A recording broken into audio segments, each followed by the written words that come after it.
Où trouver de l'eau, c'est une question qu'on se pose très souvent quand on voyage. Et il faut très souvent s'adapter pour répondre à Au début du voyage, on naviguait sur un tout petit bateau et on était vraiment en mode survie. On avait l'eau qui était uniquement stockée dans des bidons sur le pont. Et donc, ils étaient en plein soleil toute la journée. Au bout de quelques jours, l'eau avait un goût de plastique de plus en plus fort. Ça devenait horrible à boire.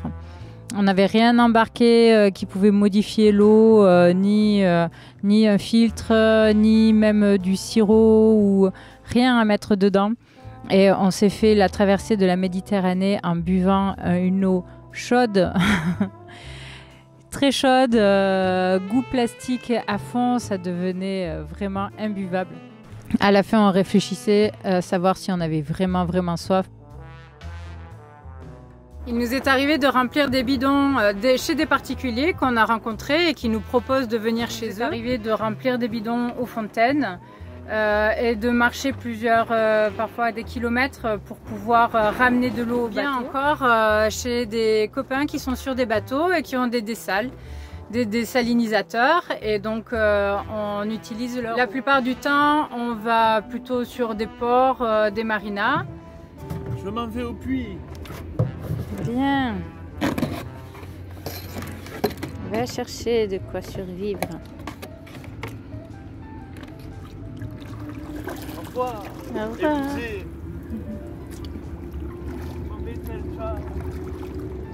Adieu Charles, reviens bien vite.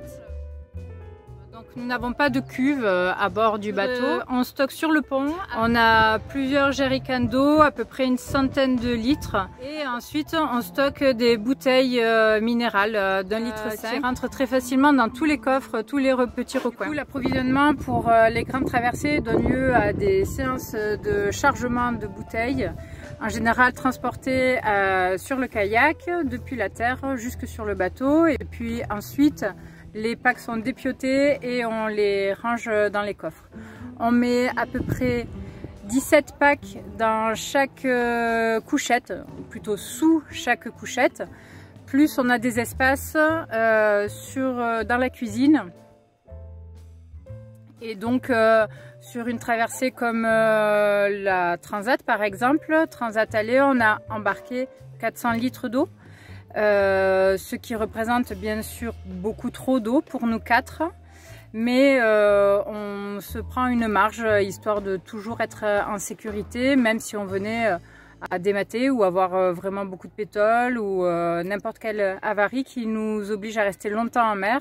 On a une grosse marge, donc 400-450 litres d'eau pour traverser l'Atlantique.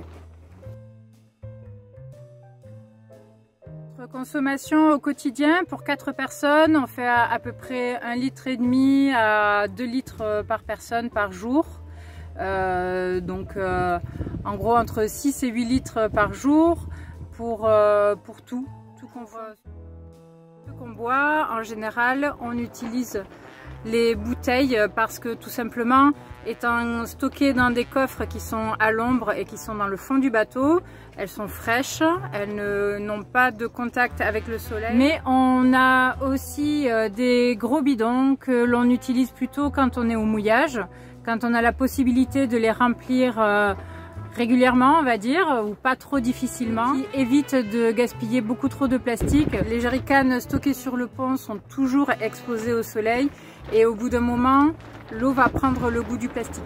Et depuis quelque temps, on teste un système de filtre à charbon qui permet de retirer ce goût soit un peu chloré, soit le goût spécial de l'eau du dessal. Et ça va reminéraliser un petit peu l'eau. D'ailleurs, c'est assez rigolo parce qu'on a eu l'occasion de goûter des eaux de plusieurs pays et selon les régions, selon les marques, le goût est très différent.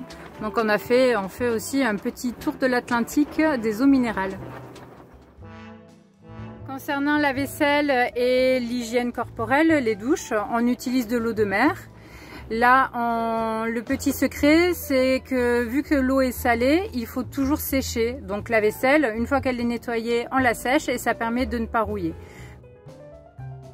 Pour ce qui est de l'hygiène du corps, c'est pareil, exactement comme la vaisselle. Si on se laisse sécher au soleil, des cristaux de sel s'accumulent sur la peau et c'est assez désagréable. Ça laisse un côté un peu irritant et qui ne sèche pas très bien, y compris dans les draps ensuite. Donc le petit secret, c'est simplement de bien se sécher avec une serviette quand on sort de l'eau ou dès qu'on a fini de se laver.